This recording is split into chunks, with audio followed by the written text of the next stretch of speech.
একটা ব্যাপার বলে ইদানিং দেখবেন প্রায় ফেসবুকে একটা পোস্ট চোখে পড়বে, আর সেটা হচ্ছে প্রতিবার কোক স্টুডিও একটা করে গান বের করে আর কোকের দাম একটু একটু করে বেড়েই যায়।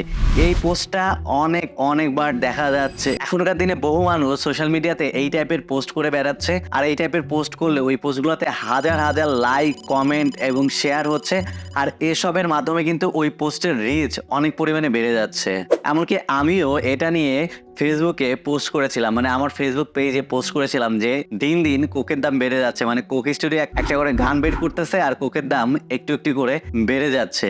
আচ্ছা, একটু ঠান্ডা মাথায় চিন্তা করে দেখুন তো, এতে কি ওদের কোনো ক্ষতি হচ্ছে? মানে হচ্ছে কোকা কোলা কোম্পানির কি কোনো ক্ষতি হচ্ছে? মানুষ কি কোক খাওয়া বন্ধ করে দিচ্ছে বা কোক খাওয়া ছেড়ে দিচ্ছে? তা কিন্তু নয়। উল্টো আমরা কোক নিয়ে এইসব মিম টাইপের পোস্ট বানিয়ে বা এইসব খিস্তি মার্কা পোস্ট ফেসবুকে করার মাধ্যমে ওদের একটা মার্কেটিং করে দিচ্ছি। মানে হচ্ছে ফ্রিতে কোকা কোলা কোম্পানির একটা মার্কেটিং হয়ে যাচ্ছে।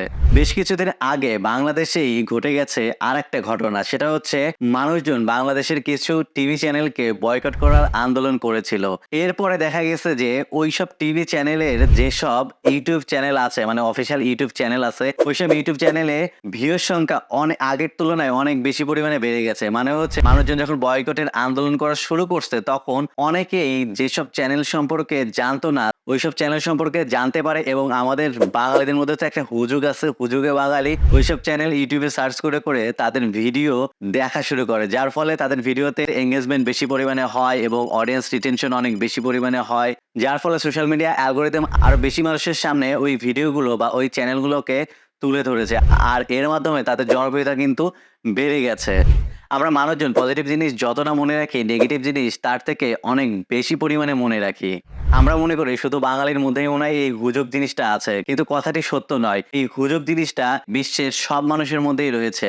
মানুষের এই হুজুগ আর এই নেগেটিভ মার্কেটিং কে কাজে লাগিয়ে এক শ্রেণীর মানুষজন লাখ লাখ কোটি কোটি টাকা ইনকাম করে নিচ্ছে। সাইকোলজি খুব খারাপ জিনিস। একটু খেয়াল করলে দেখবেন মিডিয়া আমাদের মন নিয়ে খেলে। অনেক নায়ক নায়িকা তাদের ক্যারিয়ার টিকিয়ে রাখার জন্য বিতর্কে জড়ায়, আর যখনই তারা বিতর্কে জড়ায় তখনই সোশ্যাল মিডিয়া সহ মূলধারার মিডিয়া সবাই ঝাঁপিয়ে পড়ে ওই নিউজ কাভার করার জন্য। আর যখনই ওই নিউজ কাভার করতে যায় তখনই ওই নায়িকার পপুলারিটি কমার চেয়ে বরং বেড়ে যায়। এই জায়েদ খানের কথাই ধরুন না, এই জায়েদ খানকে নিয়ে ইদানিং সোশ্যাল মিডিয়াতে প্রচুর পরিমাণে হাসি তামাশা ঠাট্টা ইত্যাদি হচ্ছে এবং প্রচুর পরিমাণে ট্রোল হচ্ছে। এই ট্রোল হওয়ার কারণে জায়েদ খানের কিন্তু কোনোই ক্ষতি হচ্ছে না, বরং তার পপুলারিটি কমার বদলে আরো বেড়ে যাচ্ছে। এইসবের ফলে যে জায়েদ খানকে কোনোদিন চিনতও না, সে ইউটিউবে যে জায়েদ খান লিখে সার্চ দিচ্ছে এবং জায়েদ খানের মুভি দেখতেছে এবং তার বিভিন্ন রকমের ভিডিও দেখতেছে, যার ফলে তার পপুলারিটি, রিচ বা এঙ্গেজমেন্ট কিন্তু আরো বেশি পরিমাণে বেড়ে যাচ্ছে।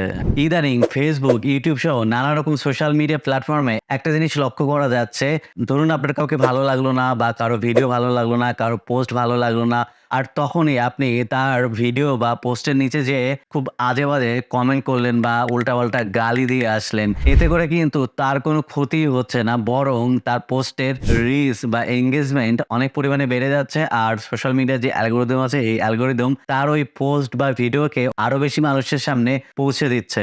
এতে করে কিন্তু তার জনপ্রিয়তা কমার বদলে আরো বেড়ে যাচ্ছে, আর এইভাবেই তাদের ভিডিওর ভিউ কিন্তু অনেক বেশি পরিমাণে বেড়ে যাচ্ছে। আর জানেনই তো, যত বেশি ভিউ তত বেশি টাকা। মানে এইসব ভিডিওতে যদি মিলিয়ন মিলিয়ন ভিউ হয় তাহলে কি পরিমাণ টাকা ইনকাম হবে তা তো বুঝতেই পারছেন। তাহলে আপনার গালি বা নেগেটিভ কমেন্ট তার কোনো ক্ষতি করছে না, বরং আরো উপকারী করছে। আর এভাবেই কিন্তু হিরো আলমের জন্ম হয়েছিল, আর হিরো আলম তার ভিডিওর মাধ্যমে লাখ লাখ টাকা ইনকাম করে নিয়েছে। আর এখন তার এত পরিমাণ টাকা হয়েছে যে সে যে কোনো নির্বাচনে স্বতন্ত্র প্রার্থী হিসাবে দাঁড়িয়ে যাচ্ছে। একটা নির্বাচন করতে কি পরিমাণ টাকা লাগে তা তো জানেনই, অর্থাৎ টাকা ছাড়া নির্বাচন করা কিন্তু সম্ভব না। ইদানিংকালে এই নেগেটিভিটি জিনিসটা মূলধারার টিভি চ্যানেল থেকে শুরু করে মূলধারার মিডিয়ার মধ্যেও চলে আসছে। ওরা এইসব নেগেটিভিটি ইউজ করে লাখ লাখ কোটি কোটি টাকা ইনকাম করে নিচ্ছে। মাহফুজ রহমানের গান বা হিরো আলমের গান নিয়ে কিন্তু আমরা অনেক বেশি পরিমাণে মাতামাতি করি, আর এই মাতামাতি করার ফলে তাদের গানের ভিউ অনেক পরিমাণে বেড়ে যায়, আর যত বেশি ভিউ তত বেশি টাকা। দেখা যাচ্ছে যে এইসব গান তৈরি করতে যে পরিমাণ টাকা খরচ হচ্ছে তার 2 থেকে 3 গুণ টাকা লাভ হচ্ছে। দিন শেষে সবই বিজনেস, আর এই বিজনেসের ব্যাপারটা যারা ধরতে পারতেছে তারা লাখ লাখ টাকা ইনকাম করছে, তাদের পকেটে লাখ লাখ টাকা ঢুকছে। এখন তো মনে হচ্ছে নেগেটিভিটি বা নেতিবাচকতা খারাপ কিছু নয়, বরং এটা অনেক ভালো জিনিস। নেগেটিভিটি বা নেতিবাচকতা যে ভালো জিনিস, আপনারা কি তাই মনে হয়? আচ্ছা, পরে মনে করেন, তার আগে এখানে একটু তাকান। আজকের মতো ভিডিওটা এই পর্যন্ত। যদি ভালো লেগে থাকে তাহলে আপনার যা ইচ্ছা তাই করতে পারেন। সেলুট আপনাকে।